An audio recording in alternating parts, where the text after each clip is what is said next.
This video is brought to you by Autodoc. Autodoc is an enormous car and automotive parts store. They have a huge range of different car and automotive parts with very low prices, and Autodoc works across 26 different countries. There's an extremely easy to use mobile app, so go and download that right now. And also the link is in the description to go and check it out. If you need any car parts whatsoever, go and check out Autodoc and make sure you save them in your bookmarks for whenever you need anything. For now, let's get on with the video and let's jump into my SLS and get talking all about money.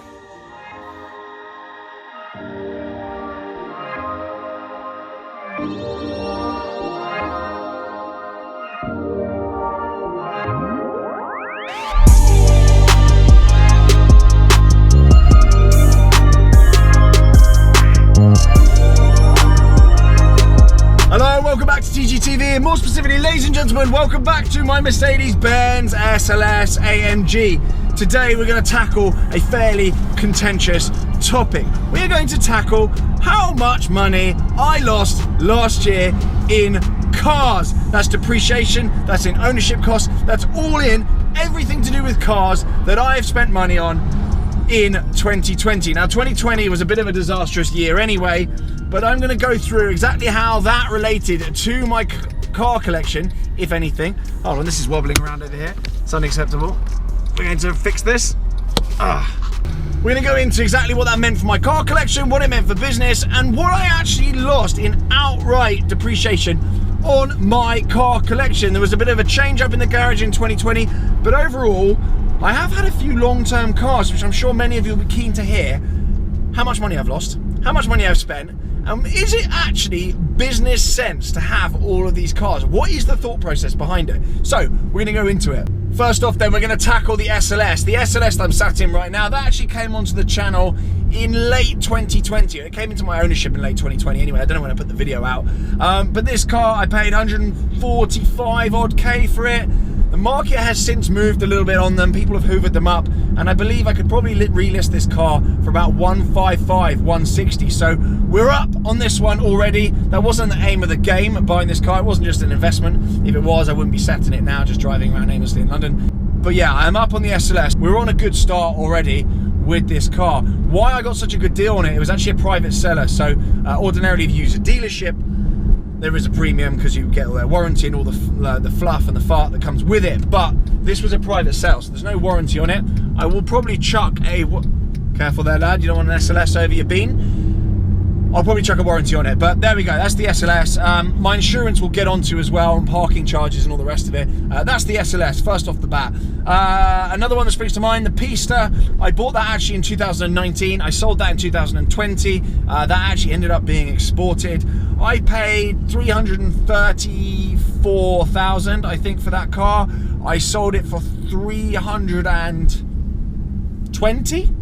I sold it for 320, maybe 315. So that's a 15-20 grand poo I had on the Pista.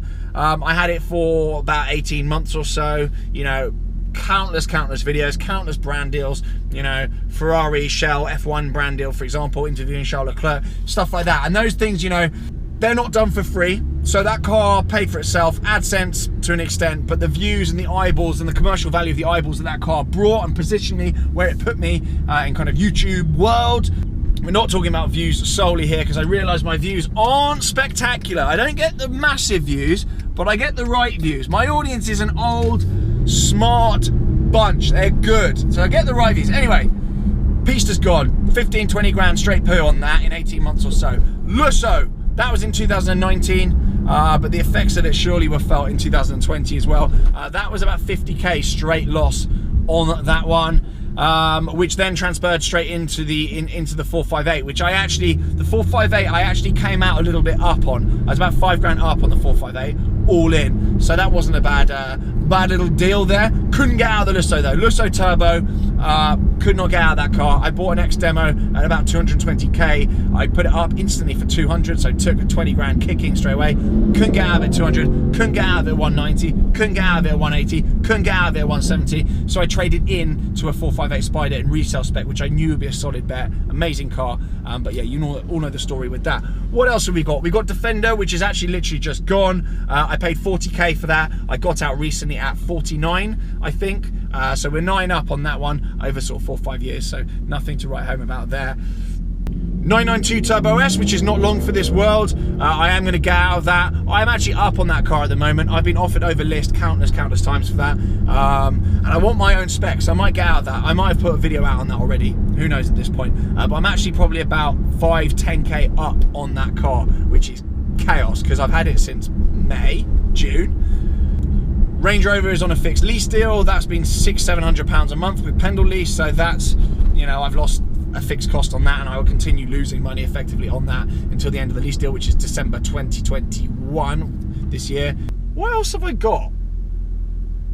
Oh, 996 Carrera. I put about £5 of my own money into that. Obviously, I've done brand deals and various bits and bobs with that, so not everything I put into that car I've ended up kind of paying for in full and whatever, so it's not been a straight kick in the balls on that. But I paid about 25 for that. It's probably on the market now. I say it's probably one of the best in the UK. I know, obviously, I'm a little bit biased, but that, I think it'd probably stand me for about 30 now. So I haven't lost any money on that car per se. If I was to get out of it tomorrow, I'd get all my money back, which is fantastic. The 912, I paid early 30s for, with the engine rebuild it's just had, and the new floors and the other work that's been done, like the suspension and the bodywork and whatever. That car I'd probably be able to get out of 45 or so. And obviously, being a YouTube channel, I don't pay full cost on everything. I certainly don't scrounge freebies on everything. I wish I could, but I don't try to, and I don't. That's not the name of the game. But certainly I've had some good deals on the work that's gone into that car, and that will continue going forward as well. So very cost effective value add into that car. I think the market's moved slightly on them. A fully sorted one is about 60, and there's no way in hell I'm going to be spending sort of 30 odd K in total on that car, given what I do as a living YouTube wise. So yeah, that was a good bet. I'm up on that. My E93 M3, I paid 24 or 26 for that, can't remember. They're holding around the same as well. I mean, check the market on all of these, they're exactly the same now. God, this place is awful around here, isn't it? Let's go down here. Let's go for a little lap. Let's go for a little lap. So yeah, M3, not lost any money on that. We'll get on to cost, because obviously there's a cost of ownership as well, which we will do in a second. F12. My F12, bit of a bone of contention, that car. I paid 230k, I think, for my F12, and a nice one now in kind of a unique punchy spec with 4,000 miles, which is what it's got. Ferrari warranty, which I've topped up at £3 grand.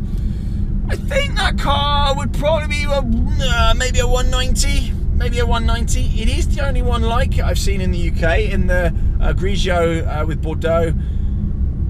So yeah, maybe 190 odd. So that's not great. That's a 30 grand poo, 35 with a warranty. Poo off the bat. Hello. So not great. Although I've had it 2, maybe 3 years, not the end of the world. 10 grand a year to run an F12. I'm actually fine with that. I'll keep that. That's on a 4-year Ferrari finance deal, actually. So that's got another year before I even need to sort out the finance and see what I've got in them. I think they'll solidify. I think 812s, once they dry up off the market, they'll start solidifying and picking up a tiny, tiny bit. So yes, all is well with the F12, really, despite the stats not sounding great.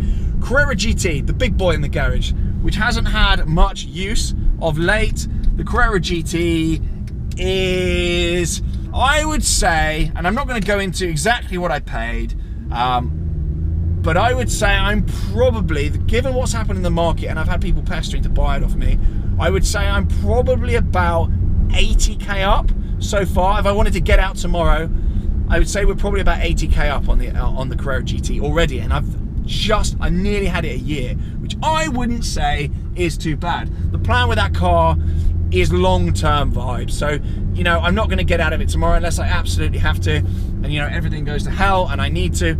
I'm not going to get out of the Carrera GT just yet. So it's good to know that I'm up. It's good to know, should I come out, I'll get more back than I put in, which is fantastic. And it's certainly risen over and above the sort of 5 to 6% interest rate I'm paying on the finance with Charles and Dean. So great stuff on the Carrera GT, and I think they're tipped for an example like mine anyway, probably 700-800k, will be over £1 million. Mark my words, they will be over £1 million. And I know of several high-profile car collectors which have had amazing cars in the past, you know, F1s and whatever, are after Carrera GT. So they are hot property at the moment, and if you've got one and you want to get out of it, drop me a DM. I've got a list of people as long as my arm after a Carrera GT right now. So all very exciting on the Carrera GT front, and I think UK cars, uncrashed like mine, will be good news. It should be going to Reading this year for a service, which is relatively scary stuff, but it will move into my Cotswolds garage, and it will live there with the Targa as well. The black on Ascot themed Targa and the black on Ascot Carrera GT will be together in my new garage, which is nearly done as well. So that's all very exciting. The Targa that I've just bought, I paid 42k for that car. I don't envisage it will lose money. I don't envisage there'll be mental bills on it. Again, doing what I do, bills on these cars tend to be a lot more civilized. Is that really wobbly? The bills on these cars tend to be more civilized than they would be for your average punter, which isn't me being smug, but it's my way of saying, you know, don't try and work out the maths, because often, you know, there's different variables in there that would otherwise apply to people that aren't knobheads on Instagram, which is all very exciting and all very fortunate. I feel very lucky that I'm in a position to be able to make videos and kind of add value to cars and do them up and restore them in a cost-effective way. And obviously, this being my business, a lot of it is kind of business expenditure as well. The fuel, for example, like now driving around, it's business expense. I'm making a video. I'm making money. The sponsor on the start of this video, no doubt. So yes. Now, the elephant in the room. All these cars, buying these cars, does it make me money overall with the channel? You know, how is this a sustainable business model? Is this actually a business, or is it just me, you know, faffing around in cars and trying to blag that I'm making money out of it and pulling the wool over people's eyes? You know, and it does go on. Yes, yeah, I'm pleased to say that making these videos, and you idiot, you complete idiot. Do you know what? Some motorbike riders, they really don't help themselves. Does making all these videos make commercial sense? Does having all these cars make commercial sense? Is it a viable use of money? Is it a good investment to go and finance 10 supercars in order to make a YouTube channel, and you are not just relying on AdSense, or you're not just relying on one sponsor, and you look at it holistically, and you look at, you know, Instagram, YouTube, Twitter, whatever it is, all your social platforms, as, you know, 30 different ways to make money, and not just I want the money from Google every month for my views, which is crap for my channel. I mean, it's a lot of money, but it's not enough to run cars. You know, it wouldn't even pay the monthlies on the Carrera GT. But if you monetize every single aspect of it, and a very good example of that is someone like Shmee, then you can run these cars with a social audience. Would I run these cars without YouTube or without any of my businesses or my day job, for example? Probably I wouldn't have so many. I wouldn't have so many, and I do think I've reached almost terminal velocity now in terms of adding more cars. Is that going to add more value to the channel? No. Is it going to add that bit more value in terms of eyeballs, and like the Urus coming, is that going to pay for itself? Given that they're so strong residually, I think that car will do good stuff for me, and I'm going to enter the more kind of customization route with it. I'm going to do silly wraps, I'm going to do silly modding, and do some real kind of internet attention seeking stuff with it, which is what that car is really good at. But yeah, it's all about having an eclectic mix of cars, something that I actually really enjoy. I love the classic stuff, and I also love the modern stuff, and I want to have a mix. It's not just for the audience's benefit. I love all these cars, and I've always, where's the hazard warning? There we go, to say thanks, many thanks. And of course, having an eclectic mix means you are across loads of different audiences. So classic cars, for example, you tend to get the older, more discerning gentlemen watching the videos, and they'll tune in just for the classic stuff. And the Lambos on the channel get the young lads in, and they cause more chaos, and I think that's an essential element of the channel as well. So hopefully you didn't find this video that boring. Hopefully you found it interesting in terms of how some of the mechanics and how some of the numbers work, and the kind of the financial impact. And before I go then, insurance, parking, whatever. Insurance is about £17,000 a year, depending on what's in the fleet at the time, and that is with First Point. They just insure the whole fleet, and they make sure I've got proper cover. You know, things like agreed values and approved repairers, all that kind of jazz that's really, really important with insurance. And crucially as well, insuring for business use, which is what this is. And parking as well in London. I rent up to about 10 parking spaces in any one go. Some of them are up to about £340 a month each, and some of them are about £120 a month. So you're looking at about 15 to 20 grand a year in parking as well. So it's not cheap. Servicing, warranties, things like that, I allocate probably another 15 grand a year for that as well, and repairs and odd jobs and tyres and whatever. But again, as I say, that bill is way lower than it otherwise would be for someone that isn't an Instaprat. So yes. Apologies, you're going to think I'm a complete idiot, but I also forgot about the Aston Martin Vantage AMR, which I sold in 2020. I actually bought that for late 80s, and I got out of it for exactly the same price. The dealer actually got more for it than I paid in the first place, so a very good result on that. And I also got rid of the AMG GT, which was on a lease deal with Mercedes. I can't say how much that was because I got told off for it last time. Yeah, that was a straight loss though every single year, but that was a team car, and that was a car for Mahmoud to drive around in and go to meetings and whatever as well. So I got to drive it to the south of France. Money well spent on that car, so I'm not griping about that. Anyway, back into the SLS. Sorry about that.